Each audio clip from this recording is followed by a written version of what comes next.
Mudah-mudahan yang kita lakukan pagi ini bermanfaat dunia akhirat. Amin ya Allah. Alhamdulillah nih wakaf ibu tuh. Ibu wakaf. Masya Allah. Udah selesai semuanya.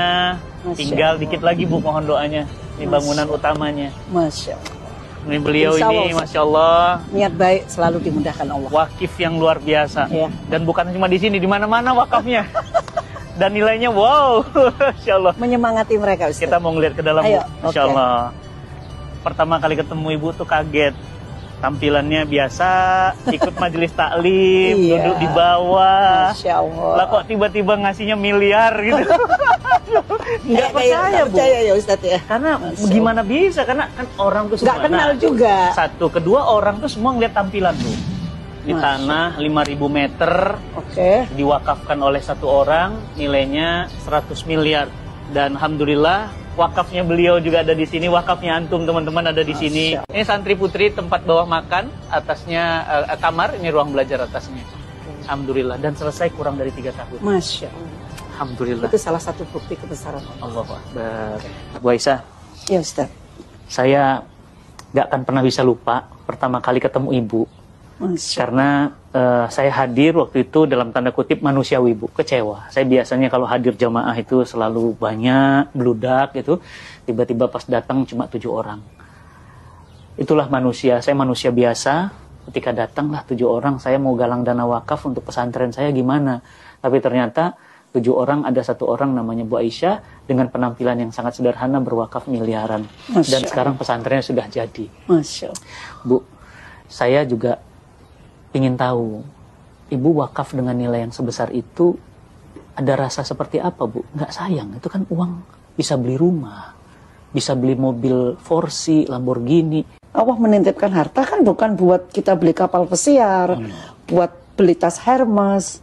Walaupun bisa, ada teman saya sindir, kamu tuh terlalu bangga dikasih duit anakmu segitu. Beli dong tas Hermes 1 Hermes. Saya bilang kalau saya dikasih uang untuk beli Hermes, saya panggil yayasan bangun masjid aja. Saya tidak punya tas branded, saya tidak punya, sama sekali tidak. Saya pingin brandednya Allah aja. Doain saya Ustaz. Saya sebagai orang tua ya, saya nggak tahu orang tua lain. Itu harus anak itu tergantung ibu, bukan tergantung ayah. Kalau pilih istri itu ibu yang pintar, ibu yang benar. Karena dia nanti yang akan mendidik. Nggak sembarangan. Saya persiapkan anak saya sesuai keinginan saya. Saya nggak pengen kok punya anak jadi profesor. Oke. Jadi anak itu harus dipersiapkan oleh orang tuanya. Masalahnya saya juga pernah dengar dari ibu. Ibu punya restoran di Surabaya, di jalan yang sangat-sangat prestisius. Ibu wakafkan dan nilainya juga puluhan miliar. Masya Allah. Bu, ibu tuh, saya mikir uangnya kok kayak tisu ya. Dicabut keluar, dicabut. Apa gimana, nggak habis-habis apa gimana? Kan sesuai janji Allah. Allah. Berbagi 1 diganti 10. Ada yang lebih dalam lagi, Al-Baqarah diganti 1 700 kali Pak. 700 kali. Kenapa harus takut? Kenapa harus pelit di jalan Allah?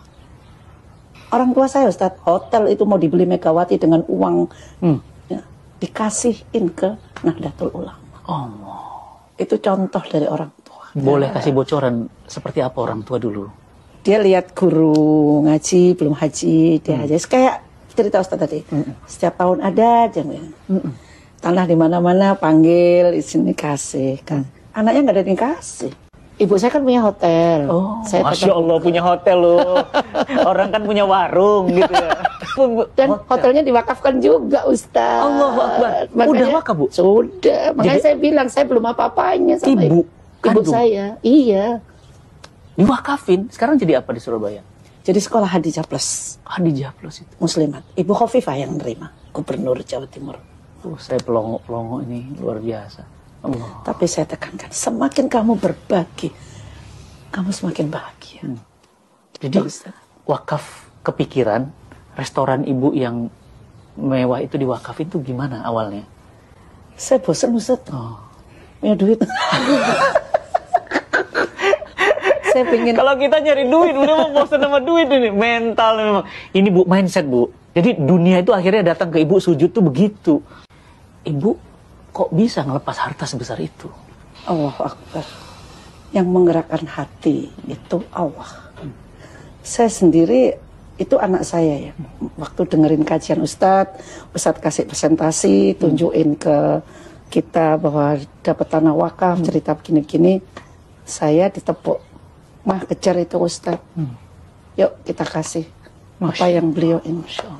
Saya temui Ustadz, datang ke rumah. Begitu aja terjadi. Tapi yang muncul bukan rasa kehilangan yang uang yang rasa bahagia bahwa kita bisa berbagi segitu. Itu menurut saya masih sangat kecil. Jadi rasa bahagia itulah yang tidak ternilai dengan miliar tadi. Yang didatangkan sama Allah. Jadi ada rasa bahagia ketika mengeluarkan harta. Setiap kita berbagi, bahagia itu selalu hadir.